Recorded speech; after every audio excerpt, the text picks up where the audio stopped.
Good morning, student. Now I am going to discuss chapter 7 of class 11th, part 2. Part first हमारा हो चुका है। आज हम पार्ट 2 इसमें कवर करेंगे। तो सबसे पहले पार्ट फर्स्ट में हमने क्या पढ़ा था, आपको पता है कि इसका चैप्टर का नेम क्या है, test measurement and evolution in sport. और जो इसके कंटेंट्स हैं, इसके हमने 2 कंटेंट्स पढ़ लिए थे, आपको पहले से कंटेंट्स बता दिए थे मैंने। चलिए आज जो नेक्स्ट रह गए थे वो इस चैप्टर में कवर हो जाएंगे। तो आज पहला है हमारा define test measurement and evolution, importance of test measurement and evolution in sport, calculation of BMI and waist hip ratio, somatotypes of endomorphs, mesomorphs and ectomorphs, and last है measurement of health related fitness. तो हमारे ये 2 part जो थे इसमें cover हो गए थे, define test measurement and evolution and importance of measurement and evolution in sport. ठीक है, ये 2 कवर हमने कर लिए थे।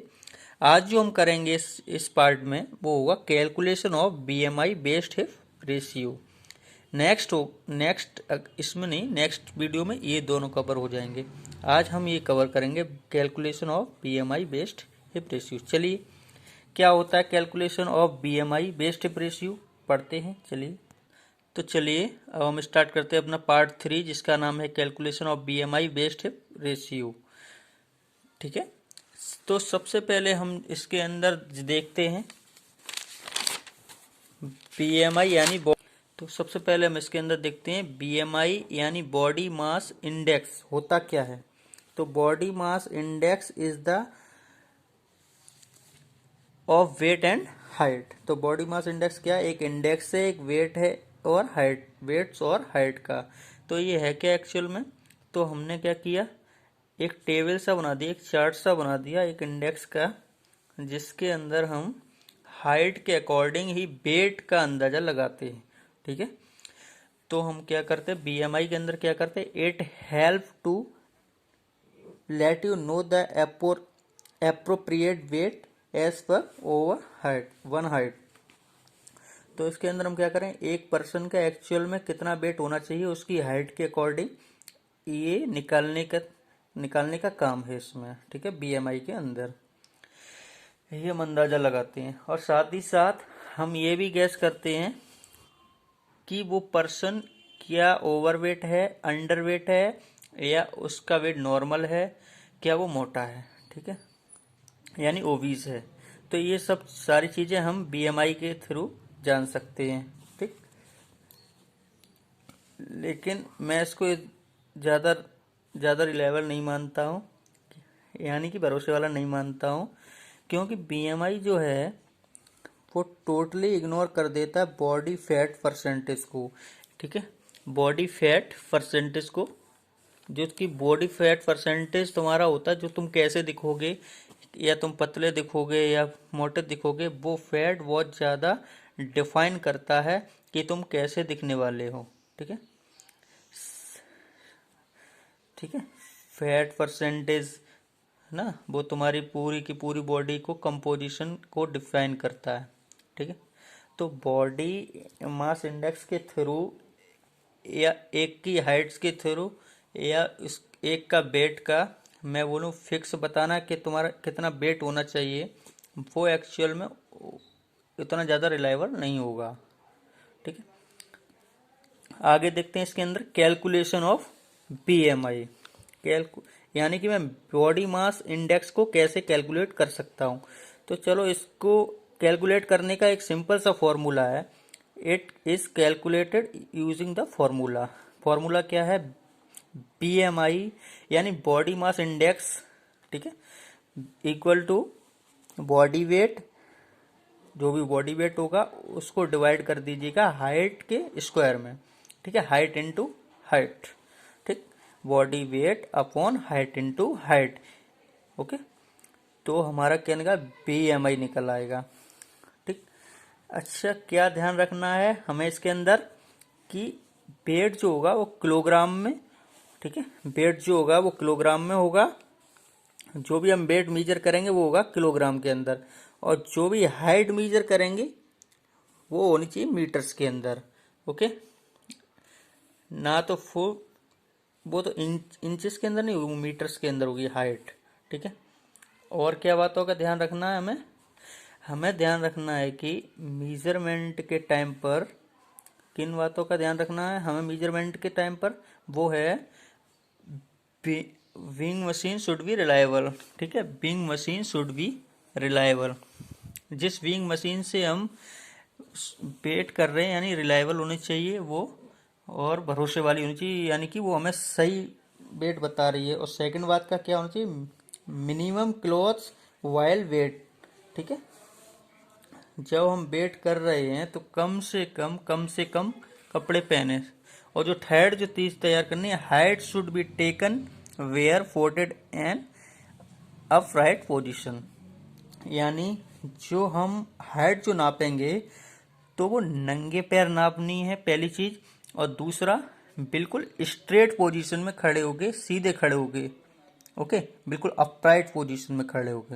ओके, चलिए अब कैलकुलेशन ऑफ वीएमआई कैसे करते हैं वो उसका एक एग्जाम्पल ले रखा है मैंने, सिंपल सा। तो मान लीजिए अगर एक पर्सन का वेट है 80 केजी, ठीक है, बॉडी वेट है उसका 80 केजी, और उसकी हाइट है मान लो 1.60 metre, 1.60 metre.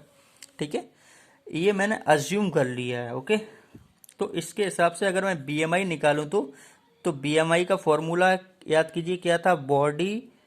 Body mass index equal to body weight divide by height into height. Okay, तो क्या आ जाएगा? ये वैल्यूज जो है, इन वैल्यूज को हम इसी फॉर्मूले में पुट कर दूंगा तो क्या हो जाएगा? कुछ ऐसा हो जाएगा, BMI equal to BMI weight, body weight कितना था? 80। ठीक है, बॉडी वेट की जगह 80 केजी, और हाइट थी 1.60 मीटर। तो हाइट जहां लिखा था 1.60 इंटू 1.60 मीटर। ओके, जब हम इसको आगे सॉल्व करेंगे तो निकलेगा, ठीक, 1.60 इंटू 1.60 हो जाएगा 2.56। ठीक है, जो हमने ठीक है, तो हमारी आई 31.25। तो पीएमआई हमारा आएगा 31.25। ठीक है,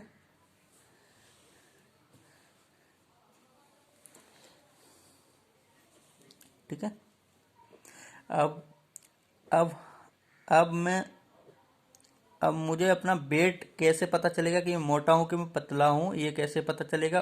तो उसके के लिए एक चीज है, ये मान लो जो हमारा बॉडी मास इंडेक्स निकला है 31.5, तो हम एक टेबल की तरफ जाएंगे।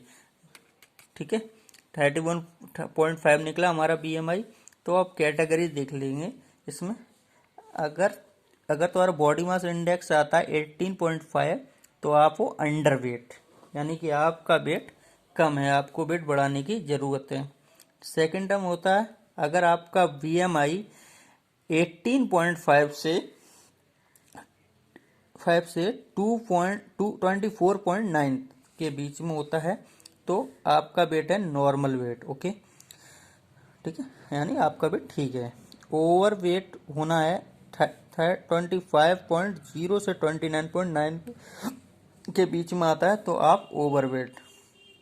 ठीक है, फिर 30 से 34.9 पे आते हो, ठीक, या 35.0 से 39.9 या 40 से ज़्यादा आता तो आप ओवीज हो, यानी मोटे हो।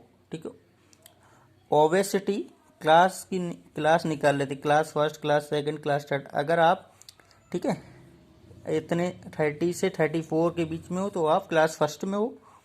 ठीक है, ओबेसिटी को डिफाइन कर लिया ये मैंने। ठीक, ओके, तो हमने क्या किया यहाँ पर, वीएमआई जो हमारा निकला था 31.25, सॉरी, तो हम किस कैटेगरी के अंदर फॉल करूंगा?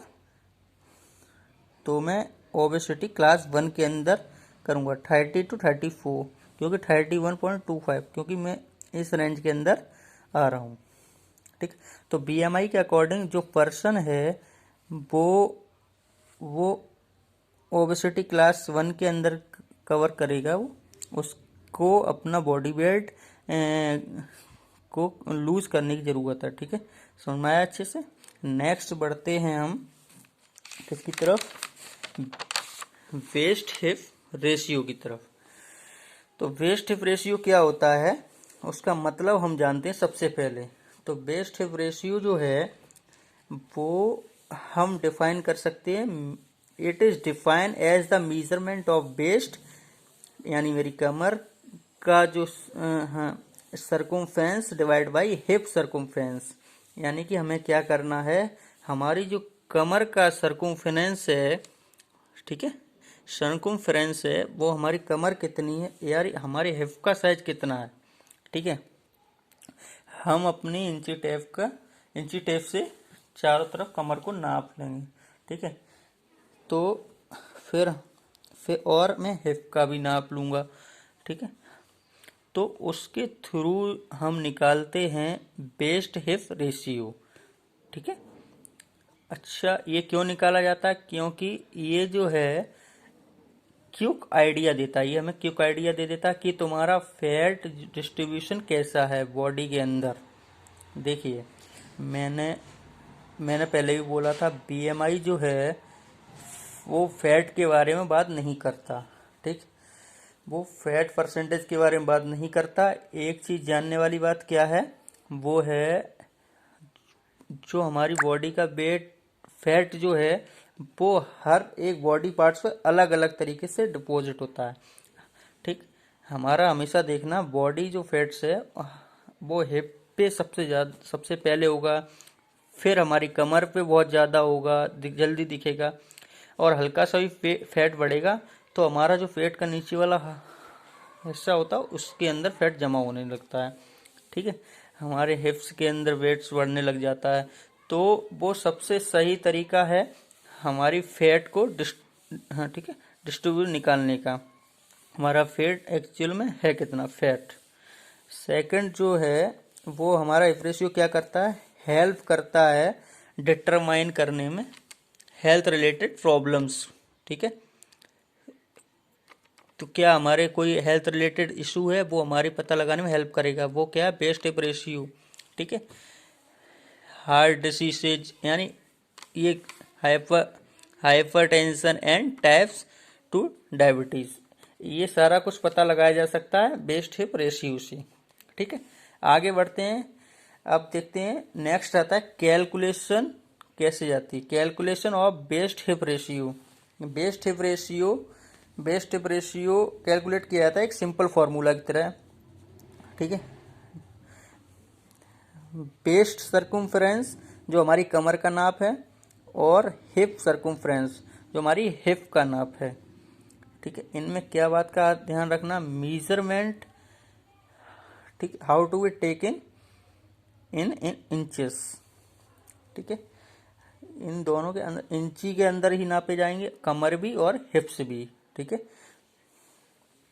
सेकंड है hip circumference and at the widest part of the buttocks, यानी जो हमारे हिप्स का जो सबसे चौड़ा हिस्सा यानी वाइडेस्ट पार्ट है, वहां से हम हिप को नापेंगे। ठीक है, तो इन बात